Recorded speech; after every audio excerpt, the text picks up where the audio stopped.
नमस्कार YouTube family, तुम्हा सर्वांचं स्वागत आहे आपल्या या नवीन यूट्यूब चॅनलवरती. मित्रांनो, आपल्या चॅनलला लाईक, शेअर आणि सबस्क्राईब करायला विसरू नका. आणि हो, बेल आयकॉनही प्रेस करा, जेणेकरून तुम्हाला आपल्या चॅनलवरच्या नवनवीन अपडेट्स मिळत राहतील. आणि वळूया आपल्या आजच्या स्टोरीकडे. थोड्या वेळाने स्वातीजी गणपतजींना सर्वांना बोलवण्यासाठी सांगतात. गणपतजी सर्वांना बोलवतात आणि नंतर ते खुशीला उठवण्यासाठी जातात. खुशी गाढ झोपली होती. गणपतजींनी तिला उठवले व जेवणासाठी चल असे सांगितले. निघण्याआधी त्यांनी तिचा निर्णय झाला का, तिने काही विचार केला का याविषयी विचारले. खुशीने थोडा विचार करून सांगितले, पप्पा, मी या लग्नासाठी तयार आहे, पण जोपर्यंत माझं ग्रॅज्युएशन कंप्लीट होत नाही तोपर्यंत मी हे लग्न करणार नाही. गणपतजींना खूप आनंद झाला. त्यांनी खुशीला जवळ घेतले आणि तिच्या कपाळावर हलकंसं चुंबन देऊन तिला लवकर ये असे सांगून ते स्वातीजी आणि यशोदाजींना ही बातमी द्यायला निघाले. स्वातीजी, यशोदाजी आणि इतर सगळे त्यांच्याकडे पाहत होते. त्यांच्या आनंदाचे कारण कोणालाही समजत नव्हते. इतक्यात गणपतजी सावित्रीजींसमोर उभे राहिले आणि म्हणाले, सावित्री आई, माझी मुलगी या लग्नासाठी तयार आहे, पण तिची एक अट आहे. इतर लोक काही बोलणार त्याआधीच राजवीर पुढे येतो आणि म्हणतो, जोपर्यंत तिचं ग्रॅज्युएशन पूर्ण होत नाही तोपर्यंत मी हे लग्न करणार नाही. गणपतजी आश्चर्यचकित होतात. त्यांना राजवीरला खुशीच्या मनातील गोष्ट न सांगता कशी कळते यावर विश्वासच बसत नव्हता. तेवढ्यात सुनीताजी म्हणाल्या, राजवीर बरोबर बोलतोय. जेव्हा खुशी म्हणेल तेव्हाच हे लग्न होईल. सावित्रीजींनी पटकन विजयला एक मिठाईचा डब्बा आणायला लावला आणि सर्वांचे तोंड गोड केले. त्या म्हणाल्या, लग्न 2 महिन्यांनी तर करूयात, पण खुशी बरी झाली की लगेचच आपण साखरपुडा करूया आणि लग्नाची तारीख पण काढून ठेवूया. चालेल ना? सर्वजण होकार देतात. सावित्रीजी म्हणतात, ठरलं तर मग लवकरच खुशी खन्ना परिवाराची शान बनणार. खुशी हलकेत चालत येत होती. ती झोपेतून उठल्यामुळे तिचे डोळे लुकलुकत होते. ती बाहेरच थंड पाण्याने चेहरा धुते आणि मग घरात येते. राजवीरचा आनंद गगनात मावत नव्हता. त्याला खुशीला घट्ट मिठी मारावे असे वाटत होते. विजयही खूप खुश होता. सुनीताजींनी खुशीला आत येताना पाहिलं आणि त्या तिच्यापाशी गेल्या आणि तिला पटकन मिठी मारली. त्यानंतर त्या म्हणाल्या, देवाने मला आधीच एक मुलगी दिली होती, पण तुझ्या रूपात आता मला दुसरी मुलगी दिली आहे.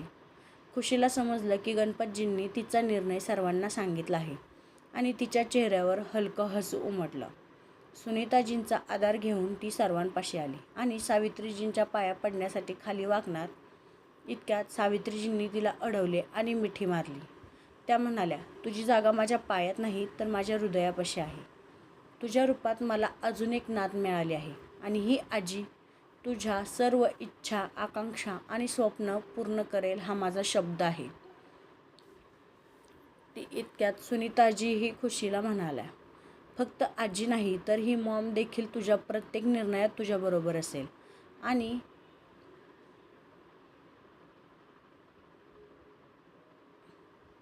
राजवीर आणि विजय दोघेही खूप खुश असतात. विजय राजवीरला पकडतो आणि खुशीकडे ढकलतो. त्याचा तोल बिघडतो आणि तो पडणार इतक्यात खुशी त्याला पकडते आणि सगळे हसू लागतात. राजवीर नीट उभा राहतो आणि खुशीचा हात आपल्या हातात घेतो. खुशीला थोडं अवघडल्यासारखं झालं होतं, कारण तिची फॅमिलीसुद्धा तिथेच होती. राजवीरला तिची ही अवस्था समजते आणि तो हलकेच त्याचा हात बाजूला घेतो. खुशीला हे सगळं एखाद्या स्वप्नासारखं वाटत होतं. विजय मिठाईचा बॉक्स दोघांसमोर धरतो आणि एकमेकांना घास भरवायला लावतो. राजवीर त्यातील एक मिठाई घेऊन खुशीला घास भरवतो व नंतर खुशी ही राजवीरला घास भरवते. थोडा वेळ गप्पा मारून सर्वजण जेवण करतात आणि नंतर राजवीर गणपतजींची परवानगी घेऊन खुशीला त्याच्याबरोबर एका बाजूला घेऊन जातो, कारण त्याला अर्जंट कामासाठी लगेच जावे लागणार होते. तो बाजूला घेऊन गेल्यावर तिच्याशी बोलू लागतो. तो तिला फ्युचर मिसेस खन्ना अशी हाक मारतो. हे ऐकून खुशी दचकते आणि त्याच्याकडे पाहते आणि थोडी लाजते. तिचं हे वागणं पाहून राजवीर तिच्याकडे आणखीनच आकर्षित होतो. तो बोलत बोलत तिच्याकडे पुढे जाऊ लागतो. पुढे चालू लागतो. त्याला आपल्या बाजूला येताना पाहून खुशी हळूहळू मागे सरकत असते आणि भिंतीला धडकणार इतक्यात राजवीर त्याचा हात पटकन तिच्या डोक्याखाली धरतो, ज्यामुळे तिला डोक्याला आणखी दुखापत होऊ नये. खुशीला त्याच्या हाताचा स्पर्श जाणवतो. राजवीर लगेचच दुसरा हात दुसऱ्या बाजूने भिंतीवर ठेवतो आणि तिच्याशी बोलू लागतो. Thank you. प्रेम म्हणजे काय असतं हे तुमच्यामुळं मला समजलं. तो पुढे काही बोलणार इतक्यात खुशी त्याला थांबवते आणि म्हणते, मला तू म्हणून बोललं तरी चालेल. त्यावर राजवीर हसतो आणि पुढं म्हणतो, तुझ्यामुळे मी प्रेम ही भावना अनुभवत आहे. प्रेम हे इतकं सुंदर असतं हे मला आज समजलं आहे आणि आत्तापासून मी तुला कोणत्याही गोष्टीची किंवा प्रेमाची कमतरता कधीच भासू देणार नाही. मला काही अर्जंट कामामुळे जावं लागणार आहे, पण मी लवकरच परत येईन. तोपर्यंत तू तुझी काळजी घेशील आणि स्वतःला कसलाही त्रास करून घेणार नाहीस. आणि हो, तुझ्यासाठी नाही पण माझ्यासाठी माझ्या बायकोची काळजी घे हं. खुशीला हे सर्व ऐकून खूप छान वाटत होतं. त्याचबरोबर तिच्या चेहऱ्यावर लाजेची लाली उमटली होती आणि तिच्या हृदयाची धडधडही राजवीरपर्यंत पोहोचत होती. तो तिचा चेहरा हलकेच वर करतो आणि तिच्या डोळ्यात पाहतो. आता मात्र खुशी घाबरते, कारण हे सगळं तिच्याबरोबर पहिल्यांदाच होत होतं. राजवीर हलकेच तिची मान पकडतो आणि तिच्या कपाळावर त्याचे ओठ टेकवतो. खुशी हे सगळं फक्त अनुभवत नव्हती, तर ती या गोष्टी जगत होती. त्याच्या या कृतीने तिच्या डोळ्यात अश्रू दाटले आणि एक अश्रू तिच्या डोळ्यातून ओघळला. राजवीरने हे सगळं पाहिलं आणि तो म्हणाला, या डोळ्यात अश्रू नाही तर हास्याची चमक शोभून दिसते. इथून पुढे मला तुला फक्त हसताना आणि आनंदी पाहायचं आहे. त्याचे हे शब्द ऐकून खुशीच्या चेहऱ्यावर हास्य उमटले. ते पाहून राजवीर म्हणाला, दॅट्स लाईक माय गर्ल. आणि त्याने त्याच्या मोबाईलमध्ये तिचा एक फोटो काढून घेतला. तो तिला बाय म्हणून सर्वांकडे पुढे गेला, कारण खुशीला तिचा असा थोडा वेळ हवा होता हे त्याला समजले होते. त्यामुळे तो एकटाच पुढे गेला होता. तो जाताच खुशीने आपल्या कपाळावर हात लावला आणि राजवीरने तिला केलेलं पहिलं किस तिला आठवलं. ते आठवताच तिचा चेहरा पुन्हा लाल झाला आणि तिने तिच्या चेहऱ्यावर हात ठेवून चेहरा लपवला. इकडे राजवीर येताच त्याने गणपतजी, स्वातीजी, यशोदाजी आणि सावित्रीजी यांना नमस्कार केला. विजयनेही सर्वांना नमस्कार केला. राजवीरने आदित्यला त्याच्या खिशातून काढून एक पेन दिला आणि म्हणाला, हे तुझ्यासाठी आहे.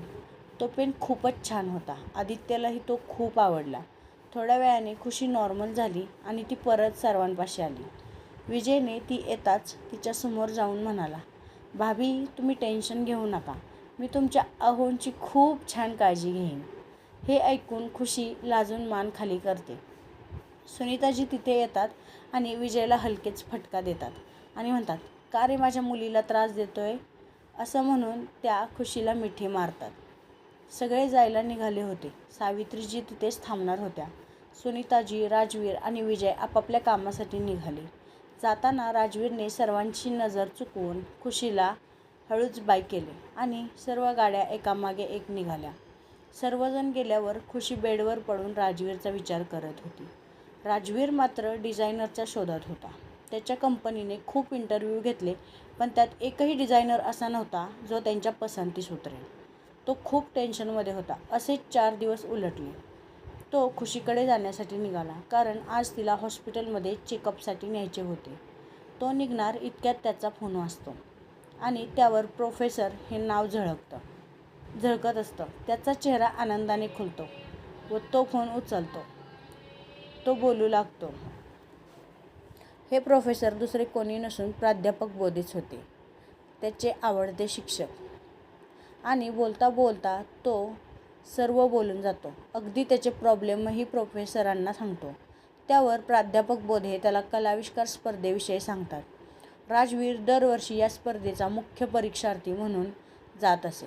तेथील नवीन आणि अनोख्या कलाकृती आणि कलाकारांना त्याच्या कंपनीत जॉब ऑफर करत असे. प्राध्यापक बोधे त्याला या स्पर्धेची सर्व माहिती देतात आणि म्हणतात, तुझा हा प्रॉब्लेम नक्कीच सॉल्व्ह होईल. मी तुला एक पेंटिंग पाठवतो, ते पहा. इतके बोलून ते फोन कट करतात आणि खुशीच्या चित्राचा काढलेला फोटो ते राजवीरला पाठवतात. मोबाईल वाजताच राजवीर ते चित्र पाहतो आणि स्तब्ध होतो. इतकं सुंदर निसर्गचित्र त्याने याआधी कधीही पाहिले नव्हते. त्याच्या चेहऱ्यावर हलकसं स्मित हास्य उमटतं आणि तो खुशीच्या घराच्या दिशेने निघतो. थोड्याच वेळात तो तिथे पोहोचतो. गणपतजी आणि खुशी हे दोघेच डॉक्टरकडे जाणार होते, कारण खुशीने इतरांना नकार दिला होता. तिने छान पण एकदम साधा गुलाबी रंगाचा ड्रेस घातला होता. तिच्याबरोबर दीप्तीही जाणार होती. ती स्टँडवर खुशीची वाट पाहत बसली होती. खुशी आणि गणपतजी बाहेर पडणारच इतक्यात 2-3 कार येऊन त्यांच्यासमोर थांबल्या. तर मित्रांनो, आपला आजचा एपिसोड इथेच संपत आहे. तुम्हाला हा एपिसोड कसा वाटला हे मला कमेंट करून नक्की सांगा. तुम्हाला काही चेंजेस हवे असतील तेही तुम्ही मला सांगू शकता. आणि हो, आपल्या चॅनेलला लाईक, शेअर आणि सबस्क्राईब करायला विसरू नका. Bye bye.